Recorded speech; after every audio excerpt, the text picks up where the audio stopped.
Joining us for Beyond the Podium today is Admiral Mike Franken, candidate for U.S. Senate. Mr. Franken, thanks for joining us. Very pleased to be here. Thank you. We got to get started right away on the top issue of the day, which of course is inflation. We're seeing an update on late third quarter numbers now. The rate of increase has not improved in inflation. That will likely lead to more dramatic interest rates from the Federal Reserve. And it's just pricing out a lot of major purchases because of those higher and higher interest rates. The Democrats have had over a year to do something about this and have failed to really make any headway on this. Why should they continue to get that chance in Congress? Well, it's a perplexing problem indeed, and it's affecting worldwide. America's rate is uncomfortable, and the bottom quartile of income in the United States is particularly affected by this. And I know many people, many families that are middle class, such as myself and my wife, we've changed the way we buy groceries. So the case on how to truncate this and lessen it is very strong. The worldwide reasons for this, though, for the United States in particular, too much money chasing too few goods and services. And a lot of that has to do, we've exported so much of our manufacturing, and consequently we don't control our supply chain anymore. And so this is a 40-year history and the legacy. And we've really worked the efficiency so that any perturbation, such as a pandemic, such as China not being able to come out of the pandemic quick enough, the backlog of all those goods and services, and the lack of services, people. We have an immigration bill in the Congress in 2013 that should have been passed, and it would have brought the influx of people, the visa holders here, the workers here, to help with the tight labor market. And yes, did we keep interest rates too low for too long, both in the Trump and the Biden administration? I think we did. But in the end, when I bought my first house in the early 80s, it was at 14.7% interest. And that was coming in the 70s into the 80s. The country went through some difficult times. That was followed by the problem with the agriculture, the farm crises, then the savings and loan debacle. The Biden administration, I think, are making the necessary controls that we don't have those terrible things happen again. So this is not going to go away quickly, but most of the economists say by next year things will settle out. I understand that you're saying that much of this is out of the federal government's hands because Sure. we're such a globalized economy. But are there specific steps you think Congress could take to at least try and alleviate this problem? Well, I do, and thanks for bringing up that. Corporate profits have never been higher. And I just noticed that Shell had made something around $21 billion, I believe, in the last 6 months. And they spent $26 billion on stock buybacks. Now that is, I think, atrocious. That is a corporation that's taking advantage of a situation. And I believe that's quite widespread. And there's anecdotal examples of this throughout industry. So I think we ought to look at the excess profits that corporations have made, where we can provide some feedback to the consumer, especially those on that lower income bracket, to lessen the impact of inflation. And corporations, frankly, they need to be part of the equation, part of what needs to curtail this rather than being additive to the worldwide problems. In terms of taking action against oil companies turning record profits, I imagine conservatives and even some moderates would say that that's putting a finger on supply and demand. Is that what the federal government should be doing in this case? Well, the federal government should be the referee. They should be ensuring that uber capitalism doesn't take advantage of those who are ill prepared to rebut it. So I mean, that's the government's role. And we do it in from clean air, clean water, safe food supply. That's why we have police. This is government's role to make sure that people are not taken advantage of. And in this case, we all, I think, would agree that energy is a necessity of life, especially with the advent of winter. Food, a necessity in life. Security, this is part of the greater necessity of government. And this is why we live in a great America where government plays that referee role. You spent a career in the military, and most recently, much of that in Washington, seeing more of the political side of this. One of the biggest sectors of federal spending that almost nobody talks about right now is defense. Yeah. The U.S. spends more than the next 9 countries combined, and 8 of those are allies. Why? Well, that's a long legacy, and we have the way it's constructed, and this is a conversation many hours in length.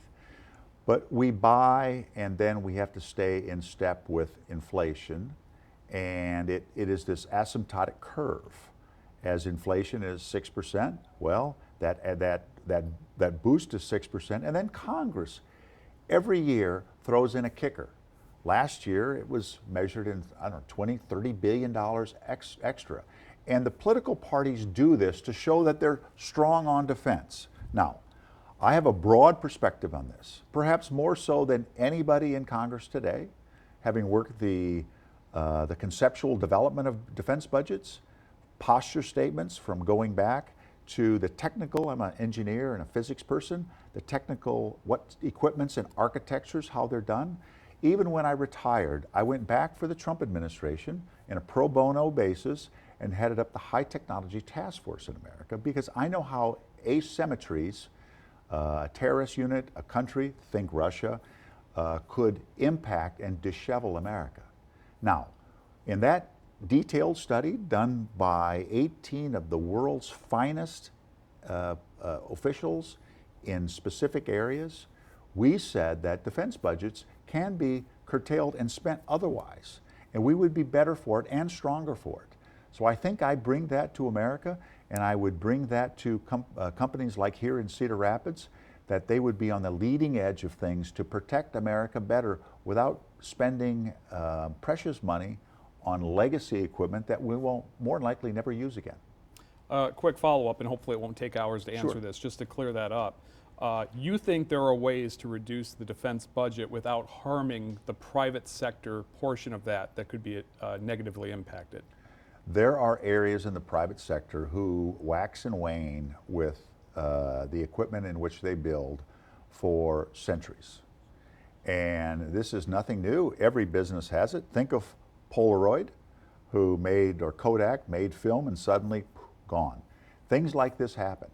But we can look at heavy tanks. Our war plans don't include a lot of heavy tanks, and we don't have a means of getting them to the warfare theater anyway. And most countries that we would ultimately go in combat with don't have the bridges that can carry heavy tanks. Things like this, and there's some basic, and I'm simplifying things, but basic illogic are in a number of areas. And we need people with a clear mind and a firm understanding of what we're spending our money on and the war plans associated with it and how technology can dictate things in office. Moving from the financial side to the geopolitical side of this, we have a hot war in Ukraine right now, where Russia is actively involved. We're more or less serving as a proxy, as well as our European allies. We have China increasing its sphere of influence in Southeast Asia. Where do you think the next potential conflict for the United States could fall? Because some people think it's Russia, some people think it's China. What is your biggest concern for the defense of the United States? You know, it's interesting. I don't believe anyone has been a decent savant in this going back 150 years. But I would say the biggest threat to America today is internal dissension.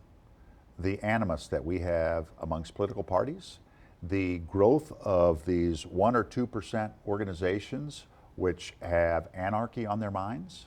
This is inimical to the future of America. We must stop this, and it goes to leadership.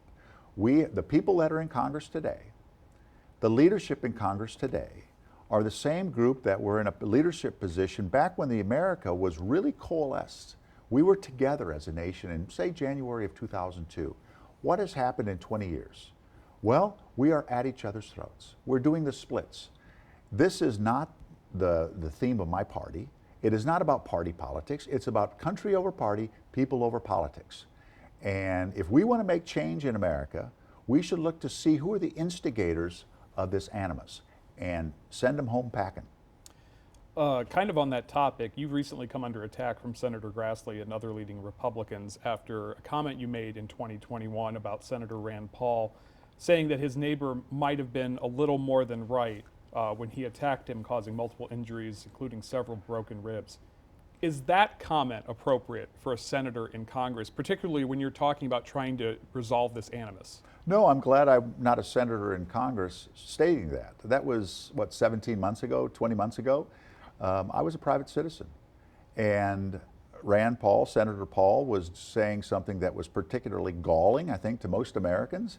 And in that long cavalcade of comments, I made something, a remark tongue-in-cheek. And he's made a big deal out of it. And I'm sorry. I'm so sorry that I offended him.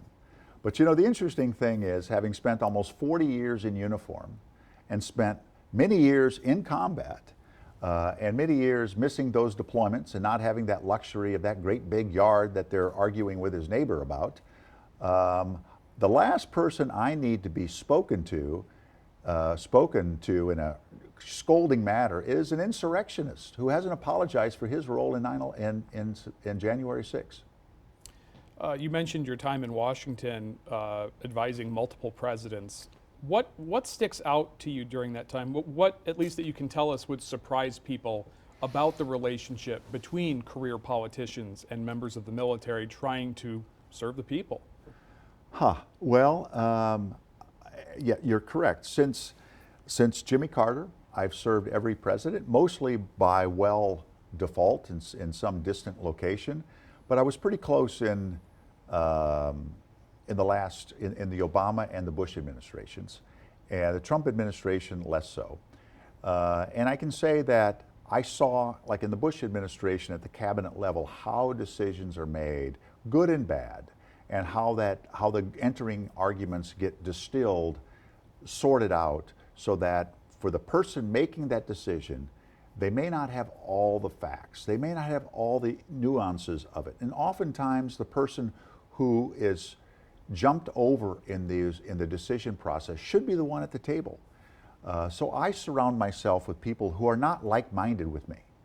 I want people who disagree with me. I want to hear all opinions. And what I saw in the Bush administration is too much alike think, and consequently they would make these decisions that were not really well sorted out through the larger audience. That's not to say I would dabble around and just argue.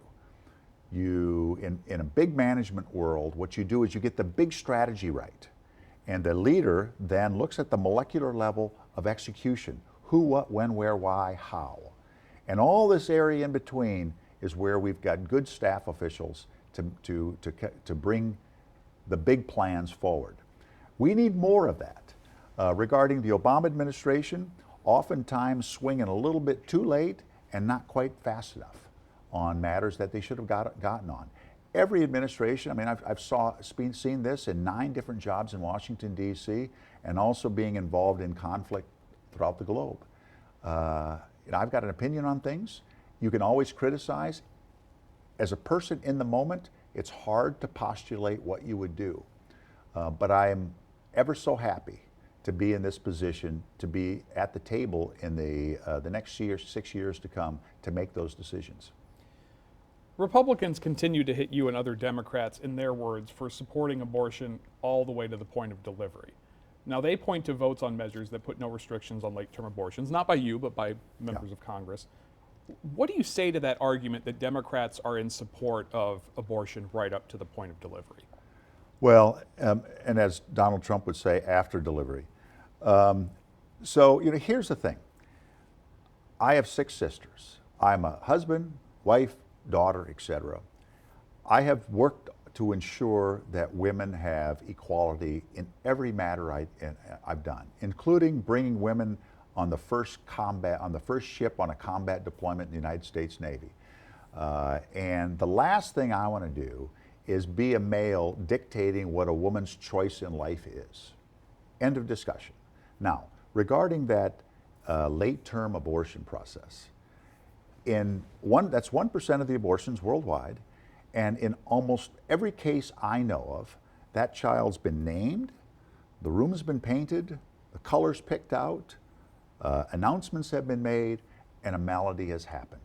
The mother's life is in danger, the child's situation is dire, and a decision has to be made. The bottom line is, the last thing we need is Senator Grassley with his sense of morality or a constitutional lawyer standing in that OBGYN's office. This is a woman's choice, and the intricacies of which I want to leave to women to make that choice. And if you are adamantly anti-abortion, that is your right, but that should not be taken away from others. You say that as a man you shouldn't be part of this decision, but by all accounts, men will always be part of making laws in this country. Sure. Couldn't Democrats simply just write a better, more specific law to end this debate? I think that would be grand. I think codifying this law would be absolutely wonderful. The problem is the animus in Congress. This is now used as a cudgel for one party to hit another. This is America today, where the one party can club another and that brings the other party up. This is not good for America.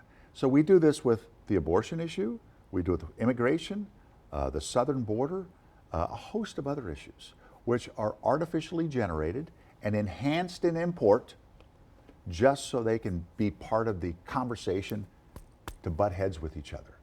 It's not productive.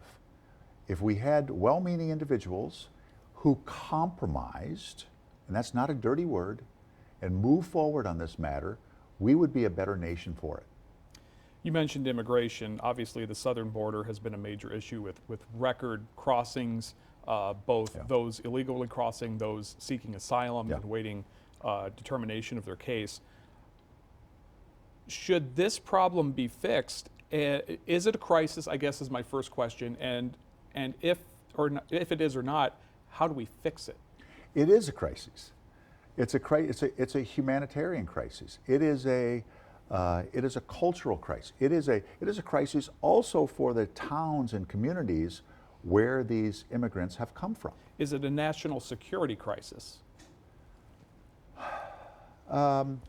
It's a national security crisis if you say that the consequences of the dialogue of this is such that we elect people who perhaps don't have the right perspective in worldwide, America's role worldwide. And they will, on separate issues, not give us the decision and not give us the intellect or the broad-mindedness necessary for the country to move forward. This issue alone, though, and it's terrible. It's terrible for everyone there. It's terrible for the wage scale in America, who is distorted downward because of undocumented workers standing at Menards waiting for someone to pick them up to help them with their yard work, etc. This is not good. We need to bring them up out of society. So we need to amplify the number of immigration lawyers, amplify the number of asylum lawyers, ensure that it's well defined, and everybody from Central America to Africa and the Levant, elsewhere in the world, know that these are the rules in America. And if you come to the border with a false claim, you will be, your claim will be heard, it will be entertained, and chances are you'll be sent back across the border.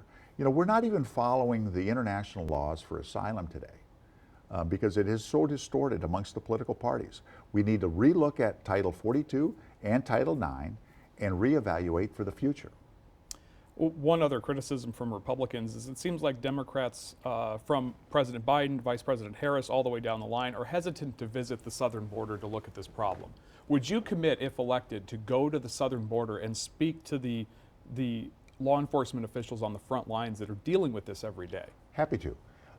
Matter of fact, the other day I spoke to a couple of people in McAllen, Texas, and talking about their school, talking to them, how does this roll, et cetera, and also in El Paso, Texas.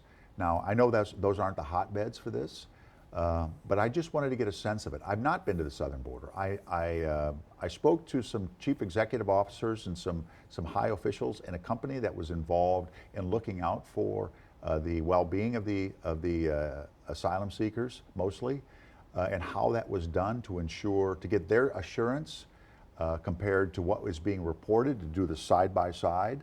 But I won't know well until I visit and see it with my own eyes and study it a little more.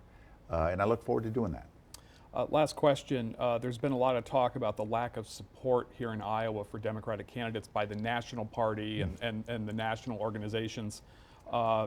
Has that changed at all since the Des Moines Register poll showed you in a statistical dead heat?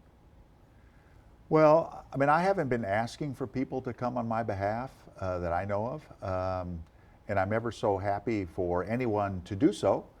And for a like-minded individual, and for even those who are not necessarily. I have worked for every administration, and just recently 200 plus national security experts, including cabinet members from both parties, have endorsed me officially and publicly. So, and I've not asked any of them to come help me. What's interesting here in my race is I'm the first candidate that wasn't chosen by Washington going back for, I don't know, decades perhaps. And so I'm Iowa's candidate, chosen by Iowans, not just Democrats, but people who have slid over in the primary and said, we want you.